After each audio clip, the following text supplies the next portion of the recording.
Alors, Monseigneur Paul Lortie, au moment de réaliser cette entrevue, vous étiez nouvellement nommé évêque au diocèse de Mont-Laurier. D'abord, toutes nos félicitations. Merci beaucoup. Lors de la Journée mondiale de la jeunesse à Madrid, à l'été 2011, le pape Benoît XVI remettait aux jeunes un petit livre jaune intitulé Yucat. En quoi consiste Yucat? Yucat, ça vient de deux mots. En même temps, on doit constater qu'il est très attrayant. Il est de couleur jaune, c'est la couleur du soleil. Parce que Yucat, c'est pour mettre de la lumière, apporter du bonheur aux jeunes. Le mot Yucat, ça vient de Youth, en anglais, jeunesse. Puis cat, c'est un diminutif de catéchisme, catéchèse. Alors, ils ont mis les deux mots ensemble pour faire Yucat, pour dire que l'Église universelle offre à toute la jeunesse, les 18-35 ans, un contenu de la foi qu'on appelle Yucat, qui est le contenu du catéchisme de l'Église catholique. Alors, c'est un instrument très intéressant. Ce qui est intéressant, c'est qu'à Madrid, les jeunes étaient plus d'1 million et il a été traduit en 26 langues. Alors, c'est pas gênant de présenter, là, quand vous offrez un livre à quelqu'un, à une personne, vous dites, ben, mon Dieu, le livre que je t'offre, là, il est déjà dans le monde, sur les 5 continents, à plus d'1 million d'exemplaires. Vous avez eu la chance de participer à quelques reprises aux Journées mondiales de la jeunesse. Comment vous voyez cette jeunesse d'aujourd'hui? Moi, dans la paroisse où j'étais, parce qu'avant d'être évêque, on travaille aussi, j'étais curé de paroisse et j'avais mis sur pied un groupe de jeunes. Et les questions fondamentales reviennent tout le temps. Les grands concepts. Qu'est-ce que c'est que la liberté? Qu'est-ce que la vérité? C'est quoi la fidélité? C'est quoi l'amour? Que se passe-t-il après la mort? Les jeunes nous posent ces questions-là. Et on avait des thèmes qu'on approfondissait avec eux. Et à cette époque, on utilisait même le catéchisme de l'Église catholique, qui a 20 ans cette année, et qui demeure un instrument aussi davantage aux adultes, mais il est tellement bien fait, puis d'inspiration de la Bible, on peut puiser abondamment à ce bel instrument qui est le catéchisme de l'Église catholique. Mais l'avantage de Yucat, c'est en plus, il est illustré, parce que les jeunes, on vit dans une société de l'image. Alors c'est très, très intéressant. Puis ce qui est intéressant, il prend même le cadre d'un écran d'ordinateur. Alors, tu vois à quel point ils se sont adaptés à la réalité des jeunes, en plus d'épouser le langage des jeunes. Et ce qui est fascinant de la part de l'Église, c'est qu'ils veulent tenir compte de la culture des jeunes et la culture d'aujourd'hui en le rendant accessible. Et si tu as remarqué aussi, la reliure est rigide parce qu'on veut le garder prêt. Tu peux l'amener sur la plage, tu peux le traîner. Alors, je souhaite que même mon Yucat, il ne soit pas toujours jaune, mais usé par mes doigts pour montrer que cet instrument-là est un instrument où je puise souvent pour mieux connaître mon meilleur ami qui est Jésus.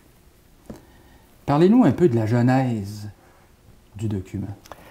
Bien, c'est une intuition qui est survenue en Autriche, où on a voulu justement offrir un catéchisme aux jeunes.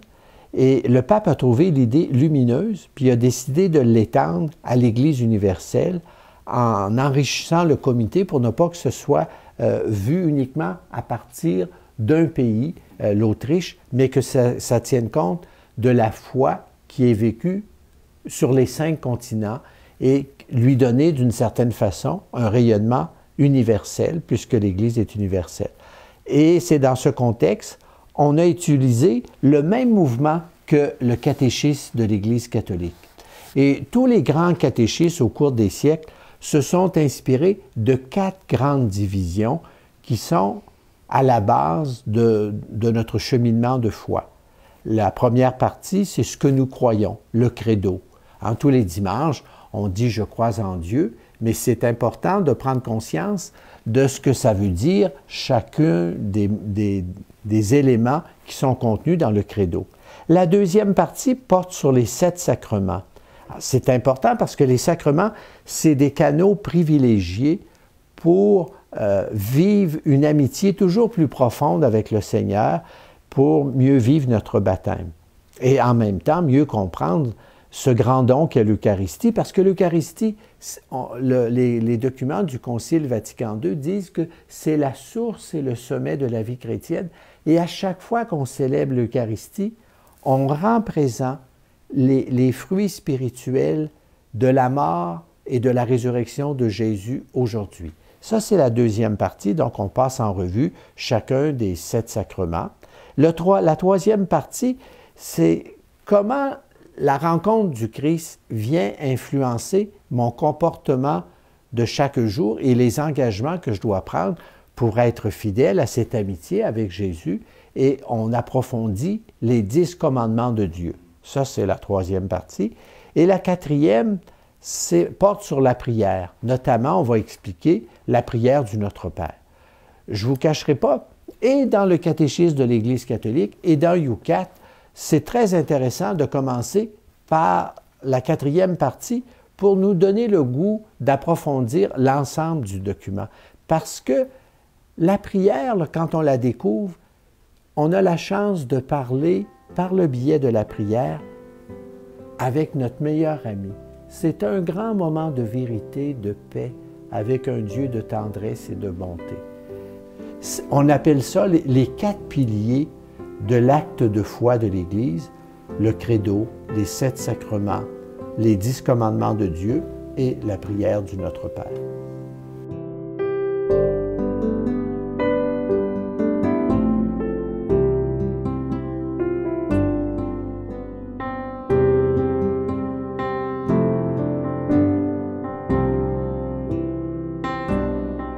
Youcat a été remis aux jeunes adultes. Est-ce que c'est d'usage exclusivement pour des jeunes adultes? Des fois, même dans mes façons, des fois, tu es invité chez des amis ou même dans ma famille qui, des fois, ne pratiquent pas toujours et ne sont pas toujours, lisent pas beaucoup nécessairement sur la vie religieuse ou la vie de l'Église.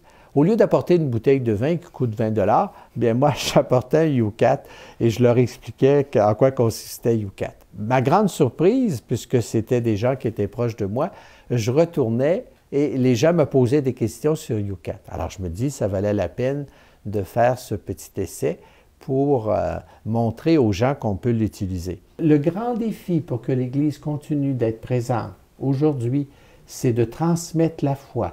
Et tout le monde doit devenir des relais. En ayant Youcat pour des grands-parents qui, des fois, n'ont pas eu la chance de fréquenter, d'aller à l'université, faire des études en théologie ou suivre des cours sur la catéchèse, l'instrument est très facile, il est bien bâti pour nous permettre d'avoir des notions fondamentales et d'être plus à l'aise dans notre façon d'exprimer notre foi, d'avoir aussi des convictions plus nettes pour exprimer notre foi d'une façon intelligente. Vous nous avez donné le truc de remettre un Youcat au lieu d'une bouteille de vin. Est-ce qu'il vous vient à l'esprit d'autres manières, d'autres façons que chacun des fidèles pourrait utiliser pour faire connaître cet instrument-là? Essayez de lire la préface que le pape Benoît XVI a écrite aux jeunes et vous allez voir des moyens très simples qu'il donne aux jeunes. Il dit, si vous avez un ou une amie, des fois ils sont deux jeunes s'aiment puis veulent quelque chose, le pape suggère de lire un passage puis d'en parler 2 à 2. Il suggère aussi de faire des petits groupes puis d'échanger sur ces aspects-là. L'élément le plus important, c'est être en amour avec le Christ. Plus on découvre que le Christ est une source de bonheur, plus on veut que d'autres découvrent le Christ. Et Youcat est un instrument précieux pour permettre à des gens, par eux-mêmes ou en groupe, de mieux connaître le Christ, de le suivre davantage et de mieux comprendre pourquoi l'Église affirme telle réalité de la foi. Et ce qui est intéressant aussi, c'est qu'il va y avoir bientôt l'année de la foi. Et ça sera au diapason de l'Église universelle. Et à la fois le catéchisme de l'Église catholique, puisque ça va faire déjà 20 ans qu'il a été édité, et YouCat qui est tout récent, c'est deux instruments privilégiés pour que chacun des chrétiens, chacun des baptisés, puisse approfondir sa foi. Moi, je rêve que, on dit « Je crois en Dieu, le Père Tout-Puissant ». C'est quoi l'acte de foi de chaque jeune? Qu'est-ce que je crois, moi? Puis, en l'écrivant au cours de l'année de la foi, seul et avec d'autres, je peux comparer si, dans les dimensions que j'ai écrites pour affirmer que je suis un ami de Jésus, est-ce qu'il m'en manque? Est-ce que moi, je crois en la résurrection de la chair? Puis dans mon acte de foi, je l'ai omis. Qu'est-ce que ça veut dire ressusciter? Alors, c'est autant d'éléments importants qui constituent la base de notre foi. Bien, il est important de l'approfondir et YouCat demeure un instrument précieux. Le grand apôtre Paul, qui est mon saint patron, dit hein, « Si je ne crois pas en la résurrection, ma foi est vaine. » Et dans le contexte actuel, on le voit, il y a bien des aspects. Il y en a qui vont nous parler de réincarnation, il y en a d'autres qui vont nous parler qu'on a plusieurs vies pour se reprendre. Bien, il est important de puiser à ces sources que nous offre l'Église universelle pour corriger les erreurs et en même temps demeurer dans la vérité et en même temps découvrir que notre vie, elle est magnifique, elle est extraordinaire.